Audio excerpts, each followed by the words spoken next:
پرانے زمانے کی بات ہے، جنگل کے بادشاہ کی طرف سے کتوں کا محافظ دستے کے طور پر مقرر کیا گیا تھا۔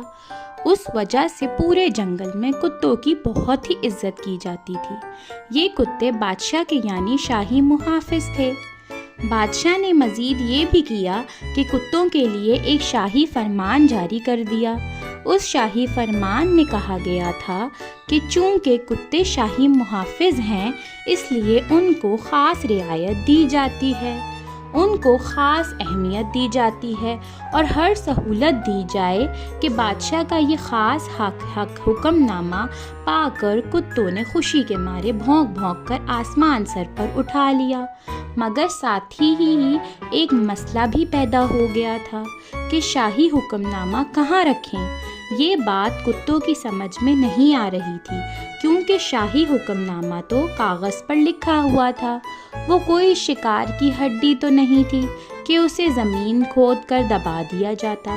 شاہی محافظ کتے ایک جگہ جمع ہو گئے اور اس پر بحث ہونے لگ گئی کہ یہ شاہی حکم نامہ کہاں رکھا جائے تاکہ یہ محفوظ رہے۔ آخر فیصلہ ہوا کہ شاہی حکم نامہ بلیوں کے سپرد کر دیا جائے، کیونکہ بلیاں اونچے سے اونچے درخت پر بھی چڑھ جاتی ہیں، لہٰذا وہ اس حکم نامے کو درختوں پر بہت اونچی جگہ محفوظ کر سکتی ہیں۔ بلیاں بھی اس پر تیار ہو گئیں، مگر خود ان کے ساتھ یہ مشکل بھی پیش آ گئی کہ بلیاں اس شاہی فرمان کو درختوں پر رکھتی ہیں تو تیز ہوائیں اڑ کر یہ حکم نامہ خدا جانے کہاں سے کہاں پہنچ جائے۔ دوسری مشکل دیمک کی بھی تھی، جو ہر جگہ پہنچ جاتی ہے اور دیہاتوں کے سوا ہر چیز کھا جاتی ہے۔ کاغذ پر لکھا ہوا شاہی حکم نامہ تو چند دن میں چٹ کر جائیں گی، پھر کیا کریں؟ آخر بلیوں نے بھی فیصلہ کیا کہ شاہی حکم نامہ چوہوں کے حوالے کر دیا جائے، وہ اپنے بلوں میں محفوظ کر سکتے ہیں، جہاں نہ تیز ہوائیں آتی ہیں اور نہ دیمک جیسی کوئی چیز وہاں رہ سکتی ہے۔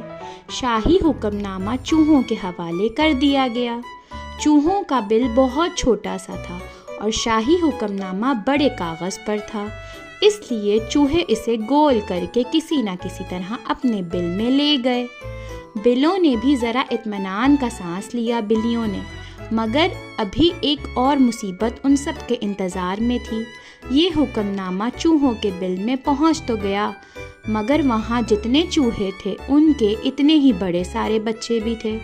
بڑے چوہے ذرا ادھر ادھر ہوتے، چھوٹے چھوٹے چوہے اس حکم نامے کو کاغذ کو کترنے لگتے۔ چوہوں کے یہ بچے بھی بہت سارے تھے اور حکم نامہ تو صرف ایک کاغذ پر تھا۔ چنانچہ کچھ ہی دنوں میں جب کتوں نے بلیوں سے یہ حکم نامہ واپس مانگ لیا، کیونکہ انہوں نے اس کے لیے کوئی بہتر اور محفوظ جگہ تلاش کر ہی لی تھی، تو بلیوں نے چوہوں سے پوچھا۔ بڑے چوہے اپنے بل میں گئے، مگر یہ دیکھ کر ان کے حواس جاتے رہے اور ان کے سارے بچوں نے مل کر شاہی حکم نامہ تقریباً بالکل کھا ہی لیا تھا۔ مشکل سے یہ کچھ حصہ بچا ہے۔